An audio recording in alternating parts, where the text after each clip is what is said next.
بسم اللہ الرحمن الرحیم نحمدہ و نصلی علی رسولہ الکریم اما بعد۔ گزشتہ چند ہفتوں سے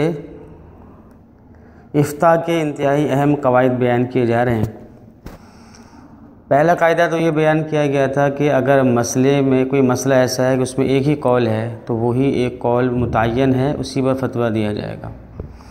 گویا کہ ایک طرح سے وہ اجماعی مسئلہ ہے۔ دوسرا قاعدہ یہ بتایا گیا تھا کہ اگر ایک مسئلے میں ایک سے زیادہ روایتیں یا ایک سے زیادہ اقوال ہیں تو وہاں عوام کو تو مفتیان کرام سے مسئلہ معلوم کرنا چاہیے، وہ جو بتائیں اس پر عمل کریں، اور مفتیان کرام میں سے جو بہت ہی زیادہ بصیرت والے علماء ہیں، اجتہادی شان والے علماء ہیں، جو عموماً بہت کم ہوتے ہیں،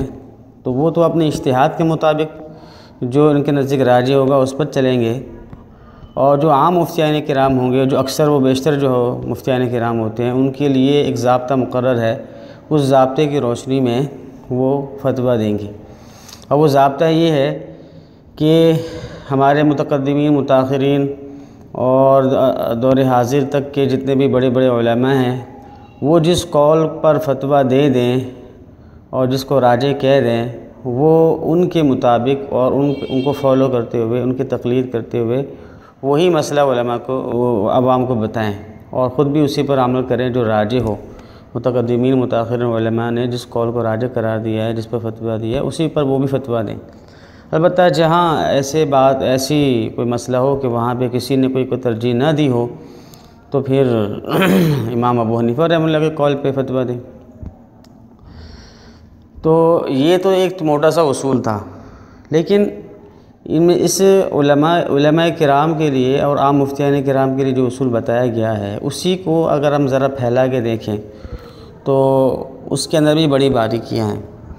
اس لیے کہ متقدمین متاخرین علماء نے کسی قول کو راجح قرار دیا تو صاف صاف لفظوں میں دیا ہوتا ہے، اور کبھی جو ہے وہ اشارے کے نام ہے اور کوڈ میں دیا ہوا ہوتا ہے۔ تو جب تک ہمیں یہ تمام تفصیل معلوم نہیں ہوگی، تب تک ہم صحیح اور راجح قول کی طرف پہنچ نہیں پائیں گے۔ اس لیے آج کے سبق میں ہم آپ کو وہ اصول بتائیں گے، وہ باتیں بتائیں گے، وہ راز کی باتیں، جس سے ایک مفتی کو اور ایک عالم دین کو یہ پتہ چلے گا کہ انہوں نے کس طریقے سے مسائل میں اگر کئی اقوال ہو تو فتویٰ دینا ہے۔ تو دیکھیں، بعض اوقات تو ہمارے جو بزرگان دین ہیں وہ صاف صاف لفظوں میں کہہ دیتے ہیں کہ دیکھو یہ 3-4 اقوال ہیں اور ان میں سے یہ قول صحیح ہے اور یہ غلط ہے۔ تو جہاں پہ تو صاف صاف لکھا ہوا ہو کہ یہ صحیح ہے غلط ہے، تو ظاہر ہے وہ صحیح کو ہی لینا ہے۔ یا پھر انہوں نے 1-2 قول نقل کرنے کے بعد کہا کہ بھئی یہ بھی ٹھیک ہے، یہ بھی ٹھیک ہے، لیکن زیادہ صحیح یہ ہے، تو پھر جس کو زیادہ صحیح کہا ہوگا اس کو لیا جائے گا۔ یا مثلاً 3-4 قول نقل کیا اور کرنے کے بعد کہا کہ بھئی فتویٰ اس والے قول پر ہے، تو جس کو کہہ دیا کہ فتویٰ اس پر ہے تو اسی پر پھر فتویٰ دیا جائے گا۔ اسی طریقے سے 3-4 اقوال نقل کرنے کے بعد کہا کہ بھئی امت کا عمل اس پر ہے تو اس پہ فتویٰ دیا جائے گا، اس لیے کہ جب امت کا عمل ہے تو آپ نے بھی امت میں شامل ہے، وہ تو ایک طرح کا اجماع ہو گیا۔ تو اس طرح کے یا یہ زیادہ کئی 3-4 اقوال نقل کرنے کے بعد کہا کہ یہ فقہ کے اور ثواب کے یعنی کہ درستگی کے زیادہ قریب ہے، تو اس پر وہ فتویٰ دے گا۔ تو یہ تو وہ صاف صاف الفاظ ہیں جس میں وہ فتویٰ دے دیتا ہے۔ البتہ اس میں ایک بات ہوتی ہے کہ ایک ہی قول ایک 3-4 اقوال میں سے ایک کو صحیح کہا اور ایک کو اصح کہا، تو اس میں علماء کی اختلاف ہے کہ صحیح اور اصح، اس لیے کہ صحیح کا مطلب صحیح اور اصح کا مطلب زیادہ صحیح۔ تو بعض نے اس میں اختلاف ہے۔ ایک قول یہ ہے کہ جس کو زیادہ صحیح کہا ہے، کیونکہ زیادہ صحیح کا مطلب یہ کہ پہلے کے مقابلے میں زیادہ صحیح ہے، تو اس کو اصح یعنی جو زیادہ صحیح ہے اس کو ترجیح دی جائے گی، اس پہ فتویٰ دیا جائے گا۔ لیکن دوسرے کچھ حضرات یہ بھی کہتے ہیں کہ بھئی صحیح پہ فتویٰ دیا جائے گا، اس لیے کہ اصح کا جو اصح کا جو مخالف ہے وہ صحیح ہے، اور صحیح کا جو مخالف ہے وہ فاسد ہے۔ تو جو مطلب صحیح کا جو مخالف ہوتا ہے وہ فاسد اور غلط ہوتا ہے اور خطا ہوتا ہے، تو لہذا صحیح کو لیا جائے گا اس لیے کہ اس کا مقابل جو ہے خطا ہے، اور اصح کو نہیں لیا جائے گا اس لیے کہ اصح کا مقابل صحیح ہو سکتا ہے۔ تو یہ اس طریقے سے اختلاف ہے، لیکن راجح یہ ہے کہ کوئی لگا بندہ اس کا کوئی ضابطہ نہیں ہے، کہیں پہ تو قرائن سے اندازہ ہو جاتا ہے کہ صحیح کیا ہے اور اصح کیا ہے، تو عموماً تو اصح ہی کو ترجیح دی جائے گی، البتہ قرائن سے اندازہ ہو جائے کہ یہاں پہ اس اصح کے مقابلے میں زیادہ صحیح کہا جا رہا ہے تو پھر اس صحیح کو ترجیح ہوگی۔ تو یہ تو تھی جو صاف صاف لفظوں میں جس کو صحیح کہا جائے تو اس کی بحث، لیکن جو کوڈ میں اور اشاروں کنایوں میں جو صحیح کہا جاتا ہے اس کی بھی کچھ تفسیر ہے، وہ انشاءاللہ ہم آپ کو بتا رہے ہیں۔ وہ یہ کہ پہلے تو آپ اس کا نام سمجھ لیں کہ ایک ہوتا ہے تصریح صریحی اور ایک ہوتا ہے تصریح التزامی، یا ترجیح صریحی اور ترجیح التزامی۔ تو تصریح صریحی کا مطلب یہی ہے جو ابھی آپ کو بتایا کہ صاف صاف لفظوں میں وضاحت سے بتا دیا جائے کہ یہ زیادہ صحیح ہے یا اس پہ فتویٰ ہے، تو اس کو تصریح صریحی کہا جاتا ہے، صاف لفظوں میں کسی چیز کی تصحیح اور اس کو ترجیح دینا اور اس کا بارے میں بتانا، صحت کے بارے میں۔ اور ایک ہوتا ہے ترجیح التزامی یا تصحیح التزامی، تو اس کا مطلب یہ ہوتا ہے کہ ایک مصنف نے اپنی کتاب میں خاص اشارے اور خاص انداز اور خاص اس نے اپنے اوپر ایک قاعدہ ضابطہ مقرر کیا ہوتا ہے جو کتاب کے شروع میں مقدمے میں بتایا ہوتا ہے، یا اس کے بارے میں اس کے شاگردوں نے لکھا ہوتا ہے کہ ہمارے استاد کا یہ خاص طرز تھا، ان کے لکھنے کا انداز یہ تھا۔ مثلاً قاضی خان کے بارے میں آتا ہے، قاضی خان کے بارے میں آتا ہے کہ جہاں پہ وہ خود لکھتے ہیں اپنے مقدمے میں کہ جہاں میں نے ایک سے زیادہ اقوال لکھے ہیں، تو جو پہلا والا قول ہوگا وہ فرماتے ہیں قدمت ما هو الاظہر، کہ جو پہلا والا قول ہوگا تو وہی راجح قول ہوگا۔ تو قاضی خان ایک مشہور فتاویٰ کی کتاب ہے، اس میں اگر آپ ایک مسئلے میں کئی اقوال دیکھیں تو اس میں قاضی خان نے خود بتا دیا ہے کہ جو پہلا والا قول ہوگا وہ راجح ہوگا، لہذا آپ نے سمجھ لینا ہے کہ جو پہلا قول ہے اس پہ میں نے فتویٰ دینا ہے۔ اسی طریقے سے ملتقى الابحر نامی ایک کتاب ہے، انہوں نے بھی یہی التزام کیا ہے کہ جو راجح قول ہوتا ہے اس کو پہلے ذکر کرتے ہیں، اور علامہ کاسانی رحمہ اللہ نے بدائع الصنائع میں بھی اسی منہج کو اختیار کیا ہے کہ جو زیادہ صحیح قول ہوتا ہے اس کو پہلے ذکر کرتے ہیں۔ تو یہ تین کتابیں ہوئیں، قاضی خان، ملتقى الابحر اور بدائع الصنائع۔ تو ان کا آپ یہ سمجھ لیں کہ جو پہلا قول ہوگا اقوال میں سے وہی زیادہ مفتہ بھی ہوگا، وہ زیادہ صحیح ہوگا۔ اسی طریقے سے بعض مصنفین اور بعض فقہا کی عادت یہ ہوتی ہے کہ وہ آخری قول جو ہوتا ہے وہ ان کے نزدیک راجح ہوتا ہے، یعنی کئی اقوال نقل کیے اور جو آخری جو صحیح اور راجح قول ہوگا اس کو آخر میں ذکر کریں گے۔ اب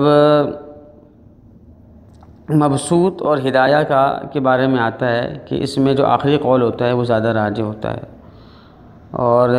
ہدایہ کے اندر تو اکثر آپ میں سے ہدایہ پڑھی ہوگی، تو ان کا طرز یہ ہے کہ ایک مسئلے میں کئی اقوال نقل کرتے ہیں اور دلائل بھی نقل کر رہے ہوتے ہیں، تو جو قول زیادہ راجح ہوتا ہے اس کی دلیل بھی آخر میں ذکر کرتے ہیں اور بقیہ اقوال کا جواب بھی وہ ساتھ ساتھ دے رہے ہوتے ہیں۔ تو جب ایک آدمی کسی کو جواب دے رہا ہوتا ہے، دوسرے اقوال کا جواب دے رہا ہوتا ہے، تو اس کا مطلب یہ ہوتا ہے کہ اس کے نزدیک یہ بات زیادہ راجح نہیں ہے، وزنی نہیں ہے، اور وہ قول جس کا کوئی جواب نہیں دیا ہوتا اس نے، بلکہ اس کا دفاع کر رہا ہوتا ہے اور اس کو اوپر لا رہا ہوتا ہے، تو اس کا مطلب یہ کہ یہی زیادہ قوی ہے۔ تو اس سے پہچان لیا جاتا ہے کہ ان کا کیا مقصد ہے اور کس کو زیادہ صحیح کہہ رہے ہیں وہ۔ اسی طریقے سے بعض اوقات ایسا ہوتا ہے کہ ایک مسئلے میں زیادہ اقوال ہیں اور ایک کی دلیل ذکر کی اور دوسرے کی دلیل سرے سے ذکر ہی نہیں کی،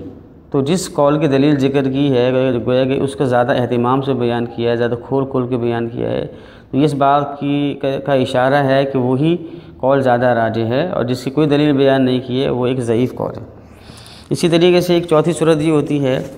کہ کئی اقوال نقل کیے اور دلائل بھی سب کے نقل کیے، اقوال بھی زیادہ نقل کیے، دلائل بھی سب کے نقل کر دیے، اور ان کے بعد جو ہے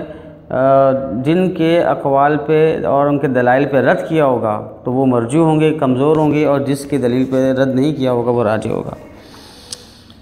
ایک پانچویں صورت بھی ہوتی ہے ترجیح کی، وہ یہ ہے کہ ایک مسئلے میں کئی اقوال ہوں تو اور کچھ لکھا ہوا نہ ہو کہ کون سا زیادہ صحیح ہے، اور کوئی سمجھ میں بھی نہیں آ رہا مثلاً جو ہے اس مصنف کے بارے میں اس کو طرز عمل بھی ہمیں نہیں پتہ، تو اس صورت میں آپ تو پھنس گئے، اب کیا کریں گے؟ تو اس کی بھی ایک رمز ہے، اس کا بھی ایک اشارہ ہے۔ وہ اشارہ یہ ہے کہ اگر تو وہ قول زیادہ اقوال میں سے جو وہ قول جو متون کا قول ہے، جو متن میں جو قول لکھا ہوا ہے، مثلا متون کون سے ہیں؟ قدوری ہے، المختار ہے، نکایا ہے، وقایا ہے، کنز ہے، بدایت المبتدی ہے، ملتقى الابحر ہے، تنویر الابصار ہے۔ تو یہ کچھ متون ہیں۔ تو متون کے جو قول ہوتے ہیں، علامہ قاسم فرماتے ہیں کہ ما فی المتون مصحح تصحیحا التزامیا، کہ متون میں جو قول ہوتا ہے وہ تصحیح التزامی والا ہوتا ہے۔ تو متون کو کوئی قول کو ہی آپ راجح قرار دیں، اس لیے کہ متون میں لکھا اس لیے گیا ہوتا ہے کہ وہ راجح قول ہوتا ہے، تو اس لیے اس کو آپ ترجیح دیں گے۔ الا یہ کہ بعض اوقات ایسا بھی ہوتا ہے کہ متون میں قول ہوتا ہے اور مشائخ نے کسی اور قول کو ترجیح دی ہوتی ہے، تو ظاہر ہے یہ تو پکی ٹھکی بات ہے اور بتانے کی ضرورت بھی نہیں ہے، اس لیے کہ پہلے بتایا جا چکا ہے کہ مشائخ نے جب کسی قول کو صاف لفظوں میں راجح قرار دے دیا ہو تو پھر تو فتویٰ اسی پر ہوتا ہے۔ اگر متقدمین متاخرین نے کسی قول کو ترجیح دے دی ہے لیکن آپ دیکھ رہے ہیں کہ متون میں اس کے برعکس لکھا ہوا ہے، تو ظاہر ہے آپ متون کو بھی چھوڑ دیں گے اور جو مشائخ نے صاف لفظوں میں جس کو ترجیح دی ہے اسی کو لیں گے۔ تو یہ کچھ بحث تھی اس کے بارے میں، انشاءاللہ امید ہے کہ اس سے آپ کی جو بات ہے وہ سامنے آ گئی ہوگی، اور اگلی بحث بھی انشاءاللہ اہم بحث ہے، وہ اس بحث میں آپ کو یہ بتائیں گے کہ بعض اوقات ایسا ہوتا ہے کہ ایک ہی مسئلہ ہوتا ہے، اس میں اقوال بھی زیادہ ہوتے ہیں اور حتیٰ کہ فتوے بھی زیادہ ہوتے ہیں، یعنی کہ ایک تو یہ نا ابھی جو ہم نے بتایا کہ فتویٰ ایک قول پر ہے، لیکن بعض اوقات یہ فتویٰ اس قول پر بھی ہوتا ہے، اس قول پر بھی ہوتا ہے۔ امام ابو حنیفہ رحمہ اللہ کے قول پر بھی وہ کہا گیا ہوتا ہے کہ یہ صحیح ہے، اور صاحبین کے قول کو بھی صحیح کہا گیا ہوتا ہے۔ علیہ الفتویٰ امام صاحب کے قول پر بھی لگا ہوا ہے، اور علیہ الفتویٰ صاحبین کے قول پر بھی لگا ہوا ہے۔ تو ایسے متعارض اقوال ہوں گے تو وہاں پہ کیا رائے عمل ہوگا، انشاءاللہ وہ اگلی سبق میں ہم بیان کریں گے۔